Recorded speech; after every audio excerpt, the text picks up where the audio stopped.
Hello, audience. My name is Andrew Oral Alomar, and welcome to Rediscover Your Hidden Intuitive Gifts and Reconnect with Loved Ones Beyond the Veil.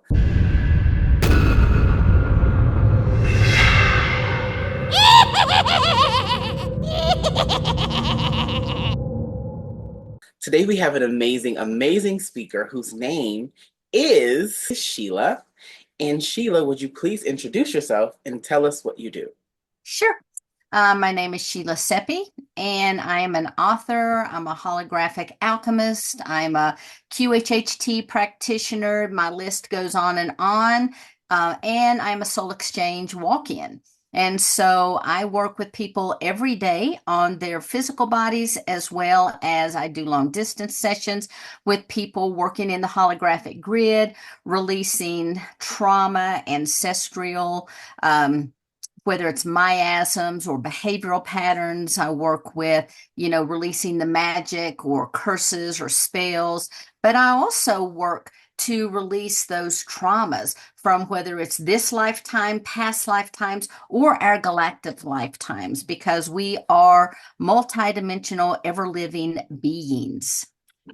I love that so much. And I love that you do so much that I've never heard of, just because I want to ask all about it. Okay. So I want to ask you, what was the catalyst that kind of got you into all of these things? What was the thing that said, okay, this is my path? Okay. Well, prior to this awakening, let me let you know, I was a very sick person. I had been diagnosed with bone cancer, brain tumor, fibromyalgia, chronic fatigue. I walked with a cane, blah, blah, blah. I had all of these symptoms, RA, the beginning stages of MS. Needless to say, my body was in a downward spiral. And so I was obviously in a lot of pain. I was starting to be depressed, and I went to bed that way. And what seemed like 7 o'clock the next morning, it felt as if someone reached down, grabbed me by the hair of the head, pulled me bolt right up in bed, and it was like lightning ran through my body. And then I was in white space. And as I started coming back to myself, first my peripheral vision came in and then my frontal vision. And it was at that time, all of a sudden I'm sitting up in bed and it's like, what the heck is going on? Why am I sitting up in bed? And everything was the same, but everything felt different. And I didn't realize it at that moment, but I had had a soul exchange walk in. All of my gifts came flooding in: clairvoyance, clairaudience, clairsentience, you name it. I remembered past lives that I did not believe in the night before when I went to bed. I remembered all these universal truths that I now continue to share, even in the new book that I've just written and we're releasing with Barbara Lamb, and Cosmic Convergence, Journeys of Walk-in Starseeds and Hybrids. And, my life instantaneously changed. Everything from my personality, to the food that I ate, to the music that I listened to. And within 3 months, I left the marriage. I had three small children. I took them. Long story short, I ended up where I am today. And everything about my life changed. And so I had an instantaneous spiritual awakening at that moment. That sounds like an incredible journey. I want to ask you next, what is a walk-in? Um, Okay. and, and not only that, how did your body know it needed the walk-in to continue not only surviving, but being successful? If that makes any sense. hmm Well, first off, let me tell you, you cannot ask for a walk-in. This is not something you can say, oh, my life is horrible. I need a walk-in.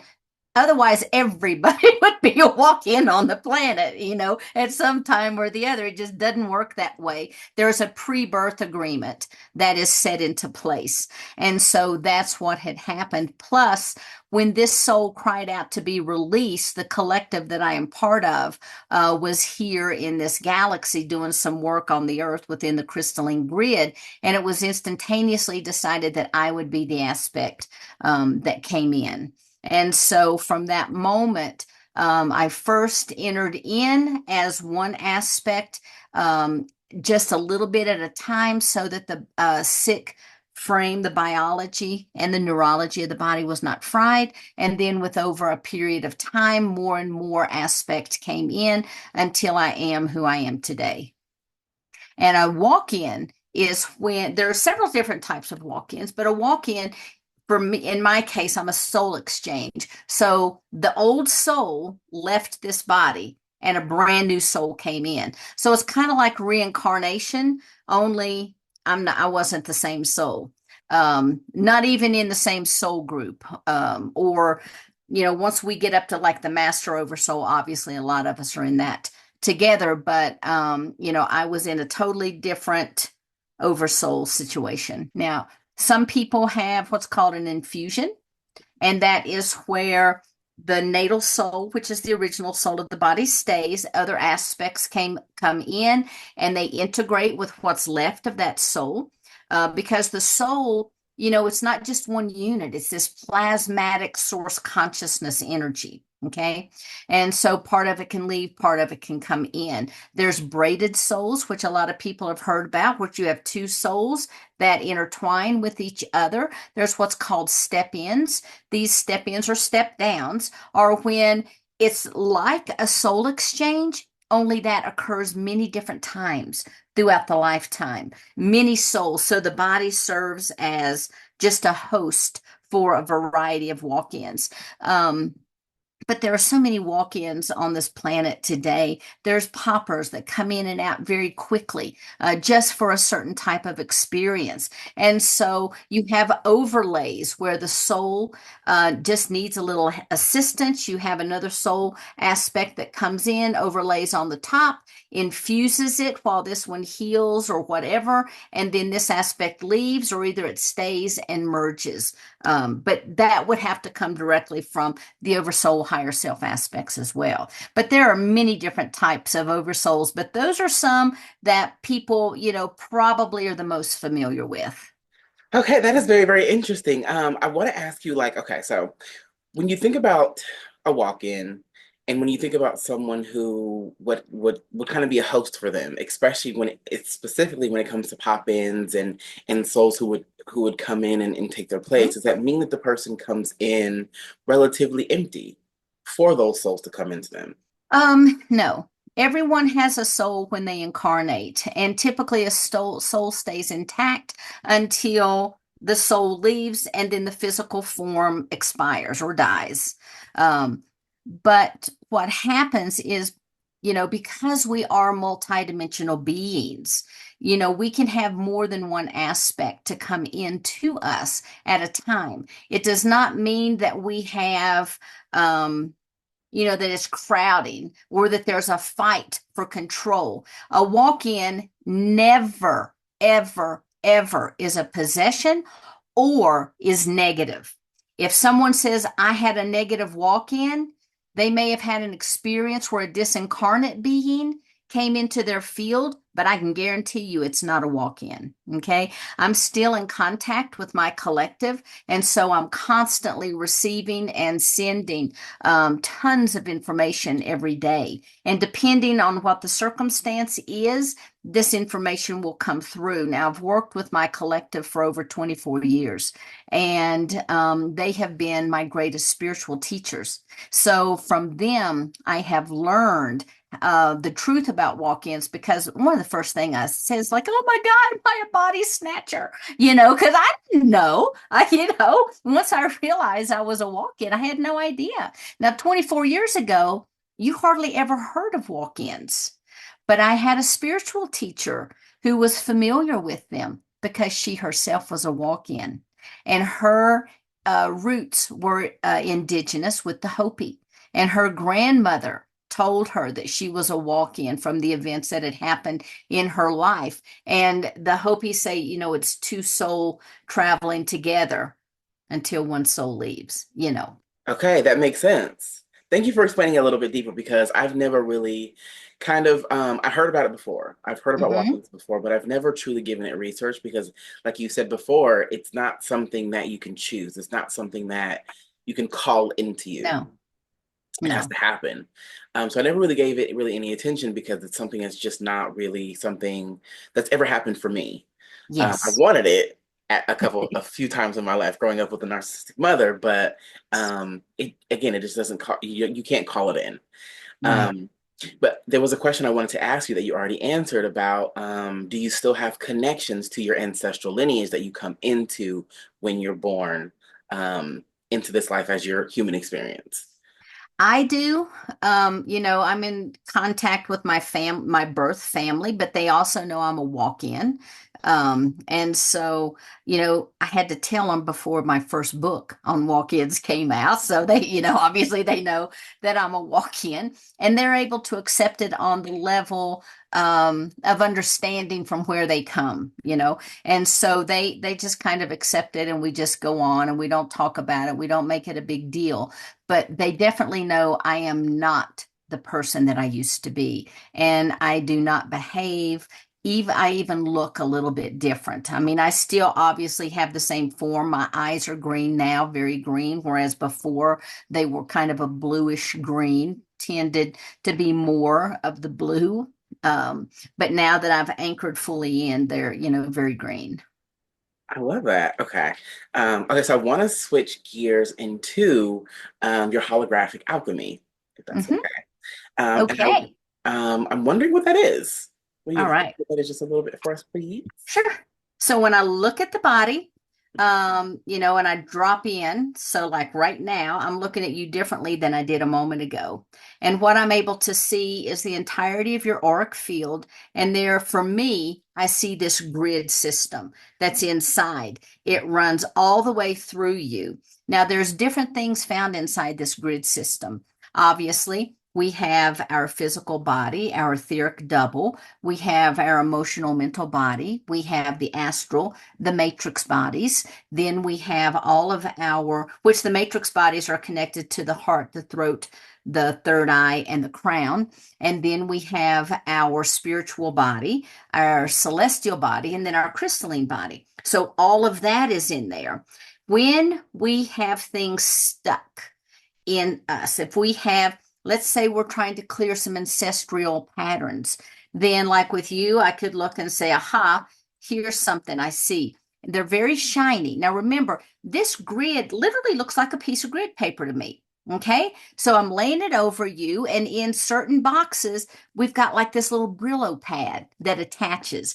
And so if I start to pull these little threads out, I can go into what it is that makes up that Brillo pad, whether it's ancestry, this life, last life, future lives, whatever it is, because all time is happening at once. So anyway, I can go in, we can pull those out, we bring in the clearing and the healing, and typically I work with my she's an Andromedan elder mother, and her name is Tiamu. And so she and I, using light language and coding, will go in and shift things, we repair things, we go in and take things out, we help to clear things from the inside out. I was just working with a lady who has been grieving. I mean, to a level I've never seen anybody grieve before, and it was debilitating to her. And after the one session, it was all gone. It was all gone because there was so much stuff that was stuck in the field. So we just go in and clean everything up. It's kind of like a good house cleaning. We also work on the physicality as well. And so if there's something physical going on, I can go in and look at the organ and figure out why that it is at the state that it's in. Thank you for explaining that. I really love the grid system, and I love how you can like place it over me and see see what's wrong and where, and then go Yeah. in to like move it out. I love that so much. Yeah. Um, I want to ask you next. It was interesting that you mentioned the Andromedan connection because I was going to ask you Mhm. about that next. Okay. I was going to ask you, how do you use your collaboration with Arcturian, angelic, and Andromedan aspects to help individuals rediscover their hidden intuitive gifts? Okay.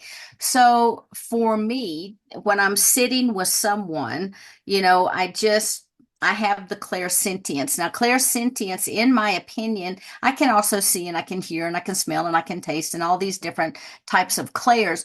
But for me, I use my clairsentience most. That's when you drop into that knowing. Because when I know beyond knowing. When I see something, I'm like, did I see what I thought I saw? Or did I just hear what I thought I heard? Maybe I did. Well, can you repeat that? And a lot of times, seeing and hearing, and I can watch because everything is telepathically, that knowing is what comes in. And again, for me, that's the strongest. And so when I am doing any kind of work, I just rely and I drop into that. Okay.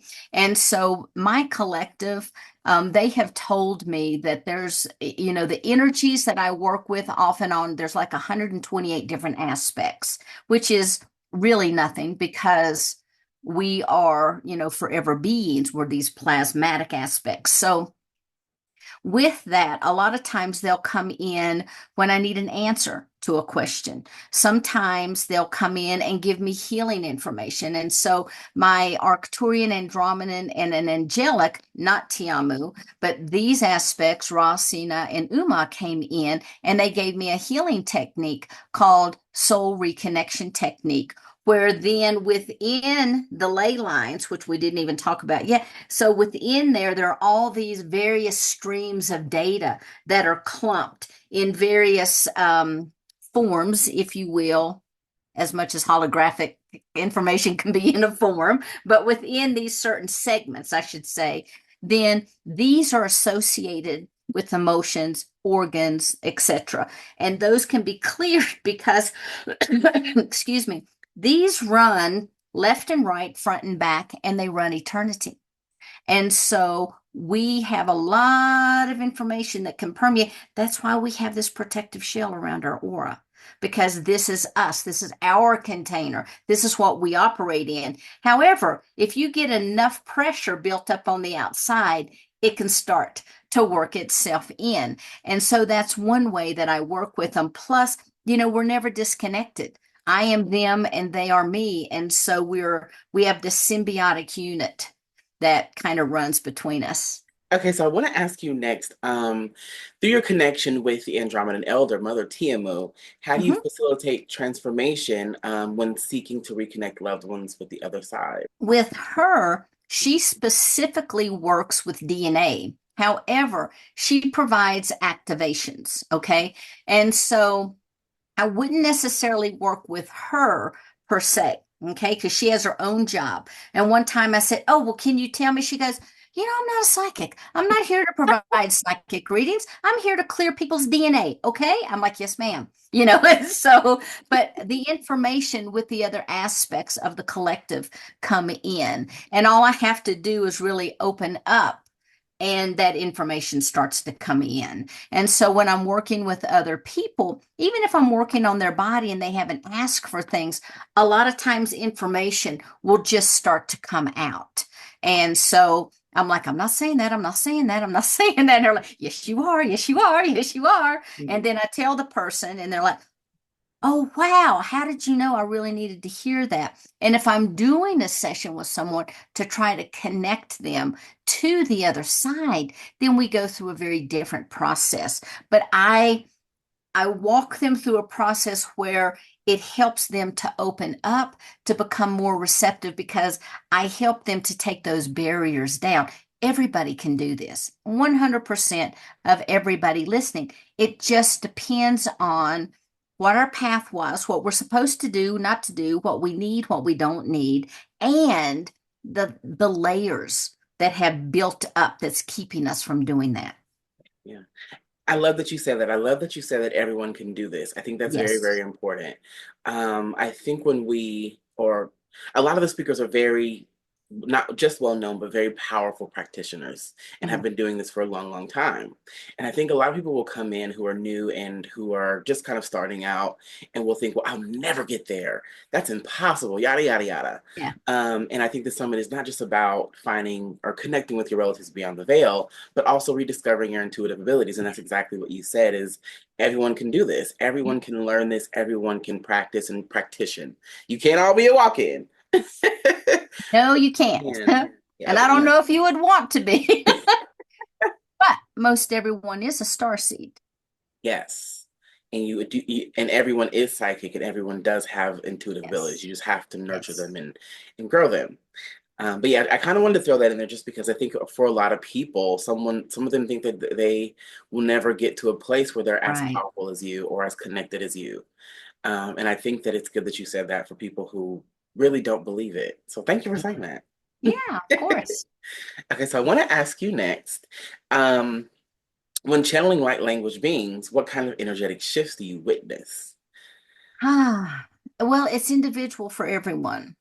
On Sundays, the third Sunday of the month, I channel Tiamu, and she typically provides a teaching first, and then we go in and we'll make the shifts and the changes.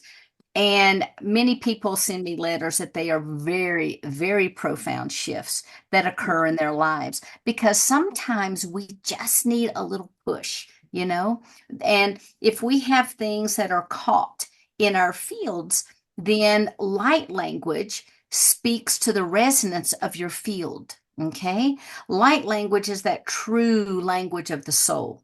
All right. Now, some people have the idea that, and this very well could be, I don't know, I've never even asked, but light language came to us after the Tower of Babel. And it was everyone on the planet spoke telepathically to each other. But after that event, then they started having to use vocalization and then everybody developed their own languages. Maybe, I don't know, but I do know that light language is the true language of our souls. Some people interpret it, some people don't, but everyone feels it. That is definitely true. Ooh, sorry. Goodness gracious. Okay. Okay, so I wanted to ask you in the same vein as light language is would you mind sharing a little demonstration of a light language activation or healing, Sure. please? Okay. So let me just kind of pick up on what, well, you know what? Since we were talking about belief, let's kind of work with our own belief. And as I tap in, a lot of things that are holding people back is low self esteem.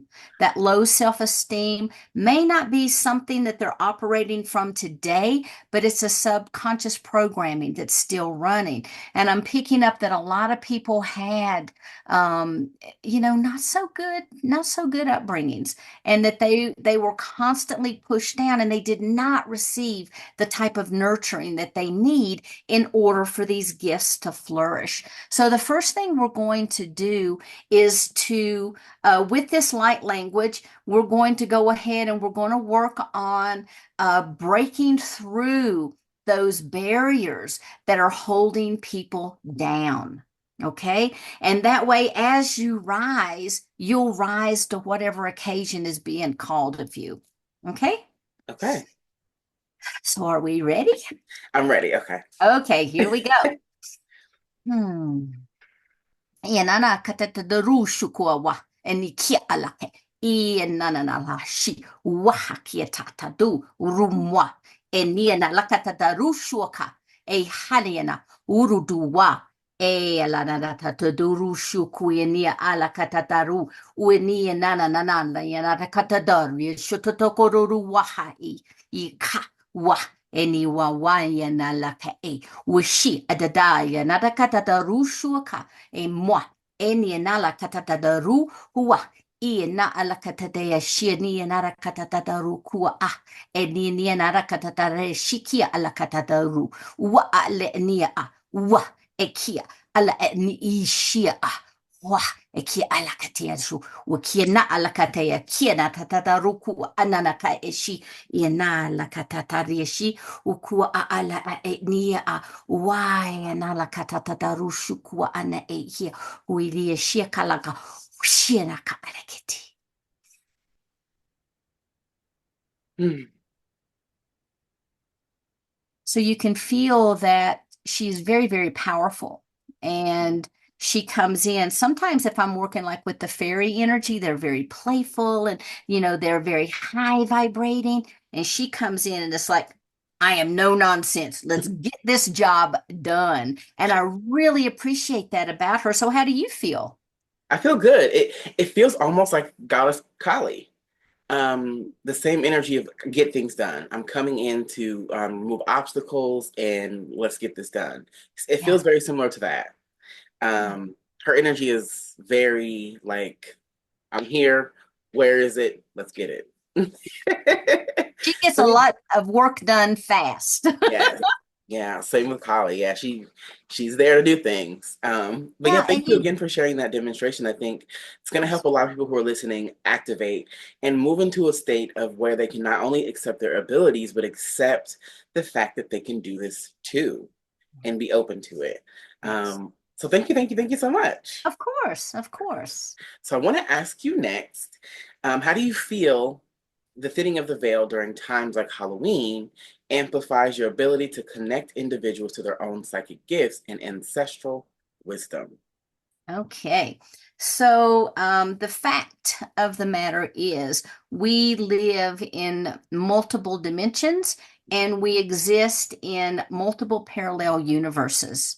And what happens is right now, we have various timelines that are starting to collapse in on themselves, pulling in the highest energies for us in this now moment. What happens during not only November, but also in the springtime as well. What happens during this time is the veil begins to get very thin. And that is because we have a lot of parallels and dimensions that are coming together at this time. We always have. Now, we are surrounded here on Earth, the lowest that's anchored here of the astral realm. That lower aspect is here. Now, when I say lower aspect, that doesn't mean that it's a bad aspect, but this is like the place you're going to have disincarnate spirits. This is where our ancestors lie. This is where, there's a lot of beings that live there by choice, okay? And so they're here to help humanity, spirit guides, etc. So that time of year gets very, very thin, and people can begin to look into the other side, into the other dimension. And that's all it is. It's another dimension. But the reality of it is, they're all around us all of the time. So if we drop back into our knowingness, we drop back into those things that we seek to become, we find that we already are them. And so this thinning of the veil is more about affirming who you already are, not a special time. It's just saying, hey, look, you can see us. And if you can see us today, you can see us tomorrow. So this is a great time for us to go within and to begin to practice those things that we already are. Okay, yes, thank you for explaining that. I wanted to ask you, I don't know, this question is, I don't know if it's the best thing to ask. Um, and it's weird that it just left. I apologize. That's okay. Well, It we was, were talking about astral realm. yeah, it was there and then boom, gone. Okay. It'll come back as it needs to. Okay, so I'll ask my guys to bring it back when it's ready or when it needs to, like when it needs to come back into the Right. conversation. In divine Um, timing. yes. But yeah, but thank you for explaining that, and thank you for kind of really getting to the explanation of that question and your answer.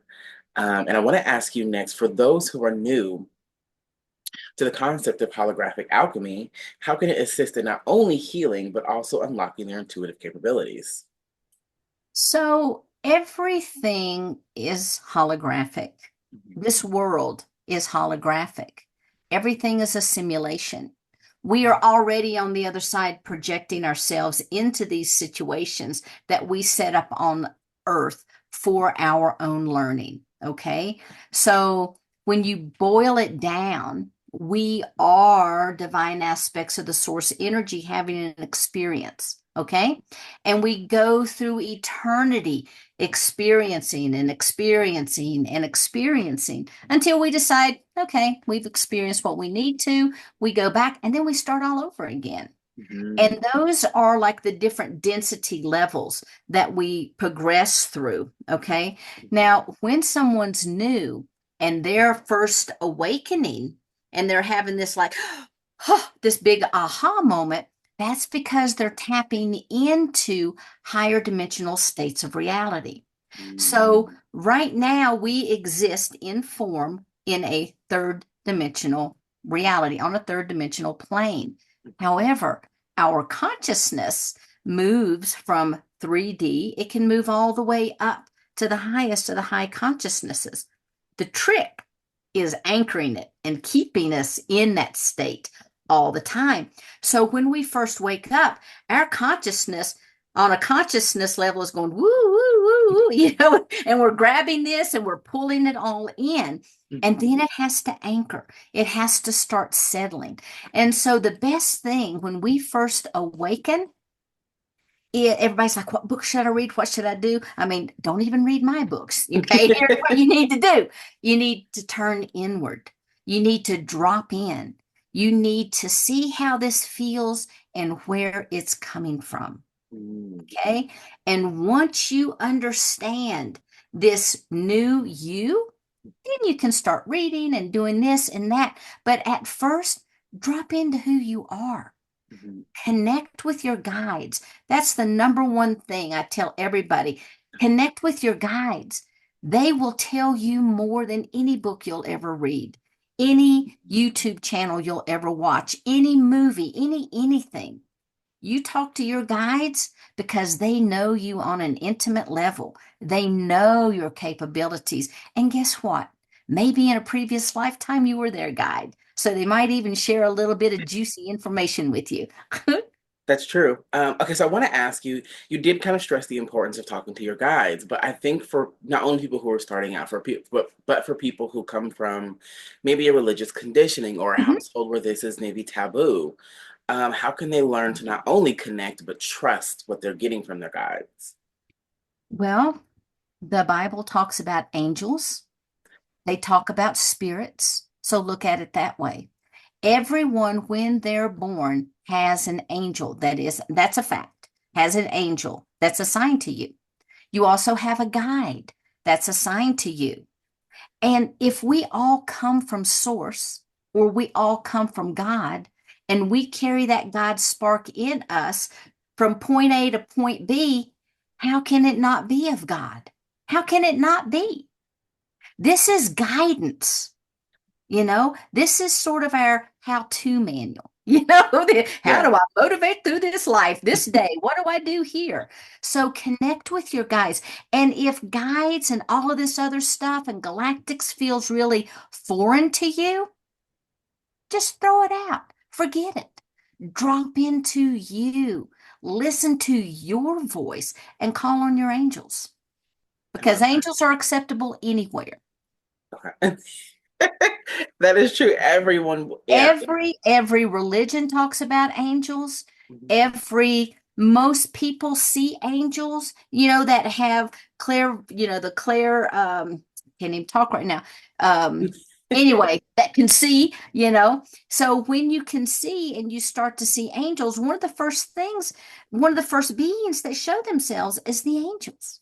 Yeah, Yeah. that's true. Okay, so I want to say is dropping into yourself the way um, that someone can like unsuppress their intuitive gifts and finally step into their power and reclaim those psychic abilities, and not only psychic abilities, but healing abilities, intuitive abilities. Yes. You know, when you drop into yourself, Mhm. that's the whole process of learning to love yourself, to forgive yourself, to embrace yourself, to unwind all of those things that you've been told that you were that you are not. Okay. It's a time to start building trust with yourself, and that builds the self esteem. When you trust yourself and you get a message, you're going to tell somebody. And when I was getting them, it's not like I didn't trust them. It's like they didn't really come in here for that. I don't know if they're going to be open, kind of thing. And even I have to trust. If they give you a message, share it within reason. You always want to hold the person's highest good in your mind. Is this information going to assist them? Is it going to harm them? Are they ready? That's the biggest thing. Are they ready to hear this? And sometimes you don't give them the whole enchilada, you just give them a Mhm. bite.